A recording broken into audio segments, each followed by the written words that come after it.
اسی صورت میں آج تک محفوظ ہے. آج تک قرآن پاک محفوظ ہے. اب چلیے دوسری بات میں آپ کے سامنے رکھتا ہوں. حضور صلی اللہ علیہ وسلم کے بہت سارے معجزے ہیں. چاند کے 2 ٹکڑے فرمایا حضور. مانتے ہیں کہ نہیں مانتے؟ بالکل مانتی ہوں. سورج کو حضور پاک نے پلٹایا. تسلیم کرتے ہیں کہ نہیں؟ میرے آقا صلی اللہ علیہ وسلم نے انگلیوں سے پانی کے چشمے جاری کیے. مانتے ہیں حضور کے یہ معجزے. لیکن دیکھا ہے آپ نے، آپ یہ معجزے جب غیر مسلموں کے سامنے کہیں گے تو کہیں گے ہمارے بھی بڑے لوگ ایسے سب کر کے گئے. وہ پہلے کی باتیں کہیں گے، وہ نہیں مانیں. لیکن میرے عزیزو، تمہارا سینہ فخر سے چوڑا ہونا چاہیے. آج تک میرے آقا صلی اللہ علیہ وسلم کا زندہ معجزہ کوئی ہے تو قرآن پاک. یہ چیلنج پہ چیلنج دینے والی کتاب ہے. اللہ نے اس میں چیلنج دیا ہے ان ظالموں کو کہ لاؤ، اگر یہ اللہ کی کتاب نہیں ہے تو ایسی ایک کتاب تم بھی بنا کے لاؤ. پوری کتاب نہیں لا سکتے تو ایک سورہ بنا کے لاؤ. سورہ نہیں تو 10 آیتیں بنا کے لاؤ. کون سا بڑا کام تھا یہ؟ 1400 سال سے کیوں نہیں کیا؟ نہیں کر سکے. بعض لوگ ارے اب تو ٹیکنالوجی کا دور ہے، کمپیوٹر کا زمانہ ہے، بنا لیتے. کرائے کے لوگوں کو بٹھا کر کے عربی ادھر سے ادھر کر کے ایک کتاب بنا لیتے. نہیں بنا سکتے، کیونکہ قرآن صرف عربی لکھنے کا نام نہیں ہے. قرآن کی ایک ایک آیت معجزہ ہے. کیا بات، ایک ایک آیت معجزہ ہے. قرآن 1400 سال پہلے خبریں دے رہا ہے، آج وہ چیزیں واقع ہو رہی ہیں. تم کیسے خبریں دو گے؟ تم کیسے خبریں دو گے؟ ایگزامپل ہے. آج خبریں دو گے کہ 1400 اب اور زمانہ 40 سال کے بعد ایسا ہوگا. اٹکل پچھو تو مار سکتے ہو، لیکن قرآن جو ہے وہ حقانیت اور صداقت کی بات کرتا ہے. اٹکل پچھو، صداقت کی بات کرتا ہے. یہ چیزیں کہاں سے لائیں گے آپ؟ میرے عزیزو، میں آج آپ کو قرآن کی طرف راغب کرنے کے لیے ایک بات اور بھی کہہ دوں. دنیا میں تمہارا امتحان ہوگا، تمہیں آزمایا جائے گا. آج میڈیا کے ذریعے سے دیکھا بھی جا رہا ہے، کوئی بابا پرچیاں نکال کر کے لوگوں کے دماغ میں کیا کیا ہے وہ سب بتا دیتا ہے. لوگوں کو ایسا لگتا ہے ارے ہاں کیا چمتکار ہے بابا کا. میں وہ چمتکار کے بارے میں بتاتا ہوں اور تھوڑا انتظار کرو. اچھا اوکے. اللہ تبارک و تعالی ہر چیز کو واضح کر کے سامنے لاتا ہے. انتظار کرو. لیکن ایمان والوں کے لیے امتحان یہ ہے، تم دنیا میں کسی چمتکار کو دیکھ کر کے گرویدہ مت ہو جانا. میاں یہ تو بابا ہے، بھی دجال آنا باقی ہے. یہ تو پرچی دکھا رہا ہے، دجال تو بارش برسا کے دکھائے گا. یہ تو ابھی نام بتا دے تمہارے چاچا کے، تمہارے بھتیجوں کے. دجال تو زمین سے پودے نکال کر دکھا دے گا، بلکہ وہیں مارے گا، وہیں زندہ بھی کر کے دکھائے گا. یہ تو میرے آقا نے پہلے سے فرمایا. تو کیا ایسی حرکتیں کر کے دکھا دینے پر تم فوراً آمنا صدقنا کہو گے؟ نہیں، میرے آقا نے فرمایا اس وقت ایک سچا مومن یہی کہے گا اللہ ربی یحیی و یمیت. میرا رب اللہ ہے، وہی زندگی دیتا ہے، وہی موت دیتا ہے. آنکھوں پر پٹی تو پڑ سکتی ہے، شعبدہ بازی ہو سکتی ہے، جادوگری تو دنیا میں موجود ہے، تمہاری نظر بندی تو ہو سکتی ہے، لیکن حقیقت میں اشیاء کو بدلنا صرف اللہ کی قدرت ہے. اسی لیے میرے عزیزو، قرآن کی سچائی پر یقین رکھو. تمہیں ادھر ادھر جانے کی ضرورت نہیں، یہ اللہ کا کلام کافی ہے. وَنُنَزِّلُ مِنَ الْقُرْآنِ مَا هُوَ شِفَاء. اللہ نے فرمایا ہم نے ہر وہ چیز اتار دی ہے اس قرآن میں جو مومنوں کے لیے رحمت بھی ہے اور شفا بھی ہے. مومنوں کے لیے رحمت بھی ہے اور شفا بھی ہے. قرآن کی تاریخ میں ایک چیز میں آپ کو بتا دوں، یہ ایسا معجز کلام ہے. معجز کا مطلب عاجز کرنے والا کلام. آپ کو کیا لگتا ہے اس کا جواب کوئی لایا نہیں ہوگا؟ اب تک لانے کی کوشش کیے تھے عرب لوگ، اور وہ بھی بھاڑے کے لوگ، کرائے کے لوگ، شاعر لوگ. مکہ والے پریشان ہو گئے آیتیں سن سن کر کے. حضور فرماتے لاؤ ایک آیت، لاؤ 10 آیتیں، لاؤ ایک سورہ، کیونکہ تمہاری زبان بھی وہی ہے جو قرآن کی زبان ہے. کیوں نہیں لاتے بنا کر کے؟ ان کی طاقت نہیں ہوئی تو یمن کے، شام کے، جگہ جگہ کے جو بڑے بڑے فصیح و بلیغ شاعر تھے ان کو لے کے آئے. کہا کہ جتنے پیسے چاہیے لے لو, یہ قرآن کا جواب لکھ کر کے لاؤ. تو پیسے تو لے کر کے گئے, 1 سال تک کھا پی کر کے دوسرے سال آئے اور کہا کہ نہیں بنا پایا, ہونا ہی تھا, اور تھوڑے پیسے دے دو. بڑے بڑے مالداروں نے دوسرے سال پھر پیسے دیے, جاؤ کچھ تو بنا کے لاؤ. دوسرے سال گئے, سال بھر حج کے موسم میں آتے تھے سارے لوگ, مکہ میں جمع ہوتے تھے.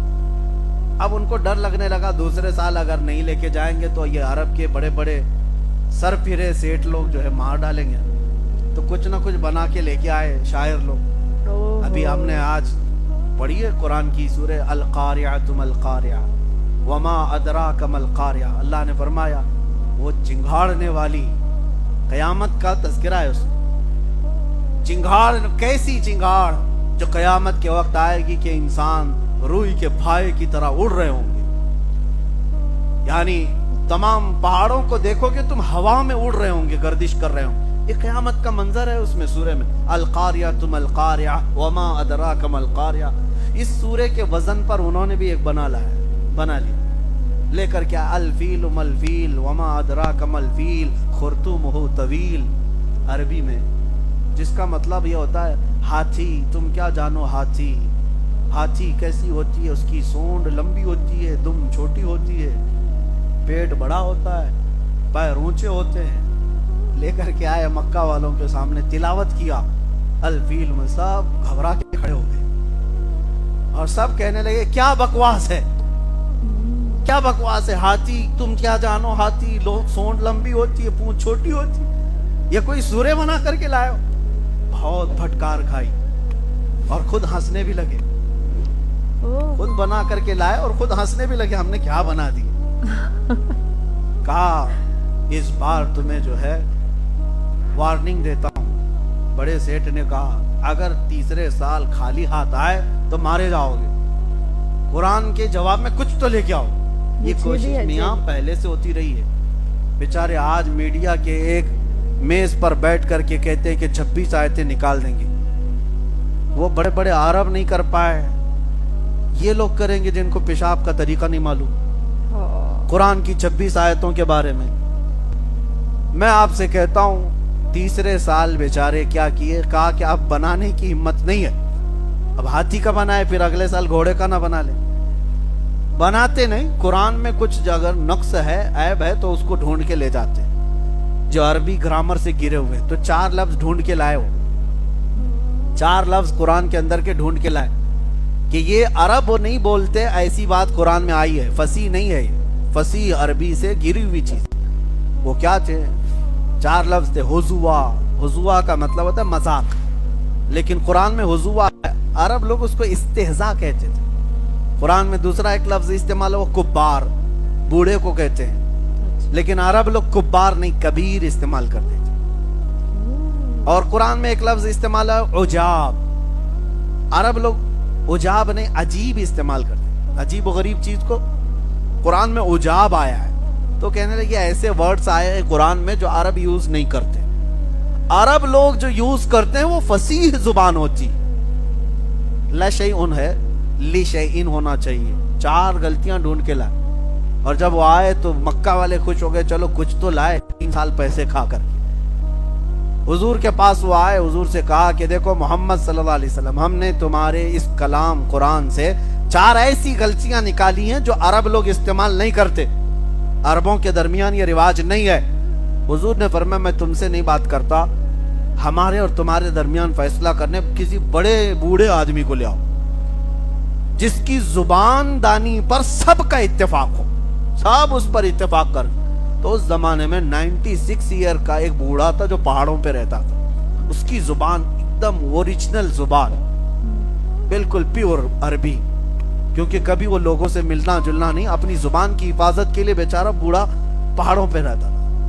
ان مکہ والوں نے کہا ہم اس کو لے کے آئیں گے, وہ استاد فیصلہ کرے گا. حضور نے فرمایا لے آؤ اس کو لے کر کے آئے. جب وہ بوڑھا آیا تو حضور بیٹھے ہوئے تھے. بڑے لوگوں کے آتے ہی تعظیم کی جاتی تھی, حضور کھڑے نہیں ہوئے, حضور بیٹھے رہے. وہ بوڑھا دیکھتا رہا اور آ کر کے حضور کے سامنے بیٹھ گیا تو حضور کھڑے ہو گئے.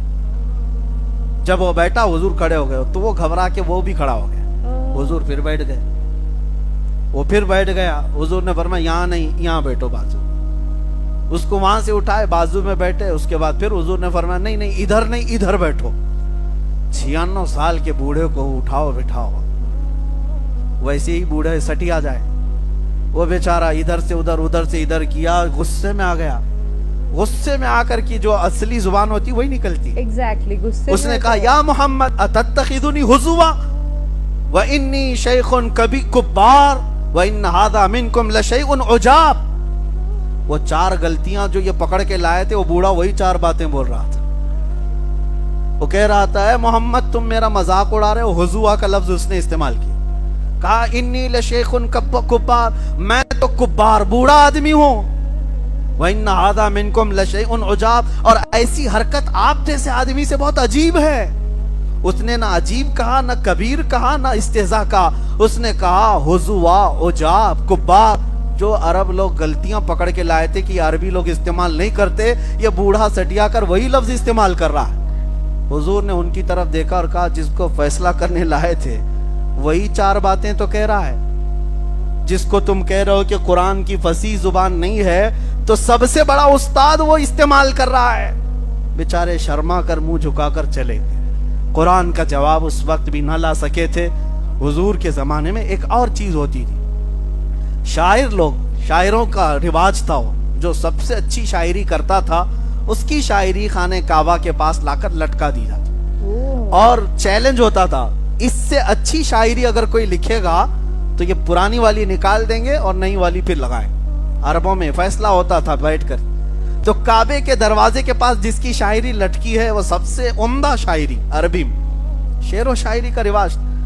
ایک دن حضور صلی اللہ علیہ وسلم نے لکھوایا سورہ کوثر کو, انا اعطیناک الکوثر فصل لربک وانحر ان شانئک هو الابتر. 3 آیتیں بس لکھوا کر کے کعبے کے پاس لٹکا دیا اور کہا کہ جو اس سے بہتر لکھ کر کے لائے گا یہ نکالا جائے گا اور نیا لگایا جائے گا. اب عربوں کو پتا تھا اس کے معنی کیا ہیں, اور یہ 3 آیتیں نہیں ہیں ہمارے اور آپ کے لیے, ہم اجنبی ہیں عربی سے, لیکن عربی لوگ جانتے ہیں اس میں کتنا سمندر بھرا ہوا ہے معنوں میں.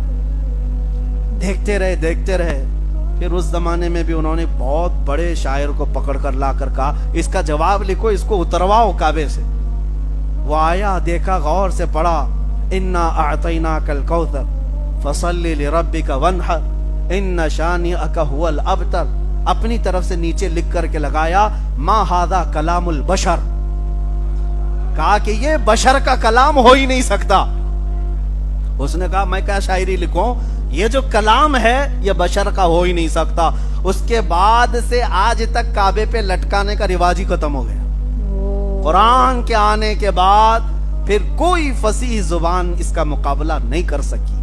یہ میرے رب کا کلام سچا اور میرے مصطفیٰ کا سچا معجزہ ہے. مجھے حیرت اس بات کی ہے کہ ہماری قوم اس سے غافل ہے, اس قرآن پاک سے.